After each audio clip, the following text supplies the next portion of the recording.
ചില ചികിത്സാരികൾ നിസ്കരിക്കൂല, ഔലിയാപ്പാപ്പ എന്നാ പറയാ അല്ലേ?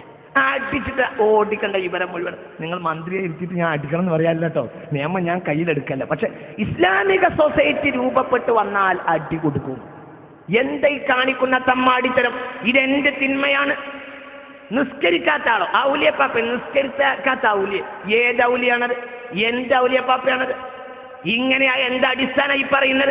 ഉമർ ഇബ്നുൽ ഖത്താബ് റളിയല്ലാഹുവിന്റെ കാലഘട്ടത്തിൽ ഒരാൾ വലിയ നിസ്കരിക്കാൻ വരില്ല. അപ്പൊ അന്വേഷിച്ചു. അപ്പൊ യുനാജി റബ്ബഹു, അള്ളാഹിനോട് വലിയ സംഭാഷണം നടത്തുന്ന ഒരു മഹാനാണ്, അദ്ദേഹത്തിന് നിസ്കാരമൊന്നും വേണ്ട, മഹാനാണ് എന്ന് പറഞ്ഞു അത്രേ. അപ്പോൾ ഉമർ ഇബ്നുൽ ഖത്താബ് റളിയല്ലാഹു ഞാൻ കുഴപ്പമൊന്നുമില്ല, പക്ഷേ അള്ളാഹിനോട് നിസ്കരിക്കാതെ സംഭാഷണം നടത്തണമെങ്കിൽ അള്ളാഹിന്റെ ലോകത്തേക്ക് പോകണം. ഇത് ഉമറിന് ഇപ്പൊ അള്ളാഹു അധികാരം ഏൽപ്പിച്ച ലോകമാണ്. നിസ്കരിക്കാൻ വന്നിട്ടില്ലെങ്കിൽ തല ഞങ്ങളെടുക്കും. ചിന്തിക്കണം.